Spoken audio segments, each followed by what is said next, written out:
Espanha chumba a candidatura de Feijóo à presidência do governo. Eu gostava que, neste caso, nos fizesse um enquadramento. Afinal, Alberto Feijóo venceu as últimas eleições. No entanto, não pode, pelo menos nesta primeira discussão parlamentar, não conseguiu habilitar-se já no imediato para constituir governo e, naturalmente, ser o primeiro-ministro de Espanha. Faça-nos perceber esta situação. É que, Armando, em regimes parlamentares, os primeiros-ministros não se elegem de forma direta através do sufrágio universal. Não é uma democracia de sufrágio universal direto, é uma democracia de sufrágio universal indireto, porque eles elegem os deputados, que a sua vez depois nomeiam o primeiro-ministro do partido que tiver a maioria no parlamento. E as eleições de julho último, o Partido Popular de Feijóo, como chama Armanda, não teve a maioria necessária para formar o governo. E, de consequência, esperava que pudesse obter de outros partidos menores o apoio necessário para que se formasse um governo de coalição, para depois daí ir para o Parlamento e ver a sua proposta de governo aprovada. Neste caso, como disseste bem também, da votação que houve, obteve apenas 172 votos, ou seja, apenas 172 parlamentares apoiam a sua candidatura para ser primeiro-ministro da Espanha, enquanto que para poder ter essa maioria é necessário o número de 176 votos, né? Ou seja, está a 4 votos abaixo do necessário para ser primeiro-ministro. E, nesta altura, se também a segunda votação falhar, o rei de Espanha poderá encarregar o atual primeiro-ministro em fim de demissão, que também é o presidente ou secretário-geral do Partido Socialista Operário Espanhol, para sondar também se poderá ter essa maioria necessária para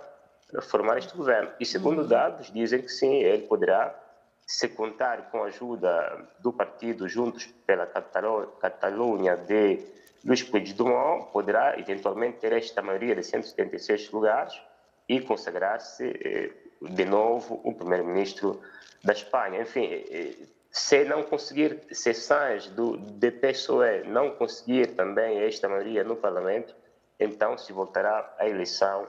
em janeiro de 2024. Enfim, é um sistema parlamentar normal, como todos os outros, onde os partidos podem ter 2 votos a mais do que os outros, mas se não tiverem apoios dos partidos menores para que possam ter essa maioria no Parlamento e tornarem-se primeiros-ministros, eles não se consagram primeiros-ministros e, de consequência, não podem governar. É isso que se passa em Espanha, que, aliás, é bastante recorrente, e esperemos que, para o bem do povo espanhol, se o primeiro-ministro, o líder do PP não obtiver a segunda aprovação na segunda votação e o líder do PCO também não a obtiver, se volte mesmo a votar para que o povo possa decidir, em última análise, enquanto detentora da soberania. Se efetivamente Pedro Sánchez estabelecer esta, digamos, aliança com o ex-presidente catalão, não irá gerar uma certa, digamos, polaridade entre estes e os conservadores, tendo em conta a situação dos independentistas que irão beneficiar de, digamos, um perdão, vou colocar assim em termos gerais, sendo que há muitos que estão condenados nesta altura? De facto, já essa contestação da parte dos partidos de direita, quer o partido PP, quer o partido Vox, que, enfim, dizem mesmo que isto não é democracia, porque se de facto o Partido Socialista Espanhol estabelecer uma aliança com o partido Juntos pela Catalunha,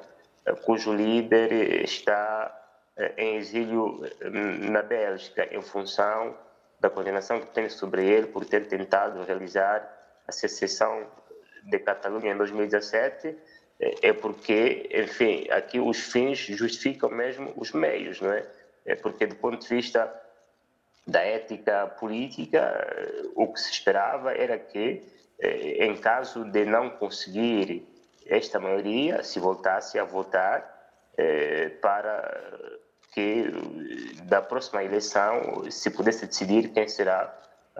o próximo primeiro-ministro da Espanha. Mas é a democracia, não é, parlamentar, onde o poder se discute nas instâncias parlamentares, e é legítimo que os líderes Juntos por Catalunha estabeleçam precondições, que é amnistia sobre todos eles, ou para todos eles, e também, inclusive, a aprovação das suas línguas locais como sendo línguas oficiais de Espanha. Isto foi aprovado na semana passada e também foi protestado por partidos de extrema-direita e de direita que no Parlamento, não é, ovacionaram, ou seja, apuparam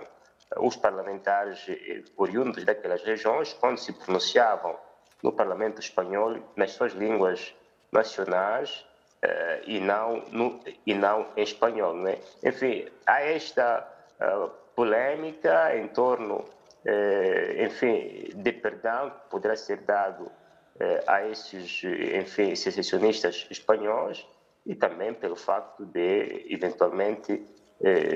ver-se o retorno de Puigdemont à Espanha e ver-se ilibado das acusações que pendem sobre ele, o que também poderá depois criar uma crítica sobre a independência das funções legislativas, porque se o mandato pende sobre ele, é um mandato emitido por um órgão judicial, o perdão político, praticamente esta amnistia é um perdão político, pode significar uma interferência política nas funções judiciais ou do poder judicial espanhol em relação a este caso. Mas vamos ver o que vai acontecer nos próximos 2 meses, se haverá mesmo este acordo entre o PSOE e o Juntos por Catalunha. Muito bem, isso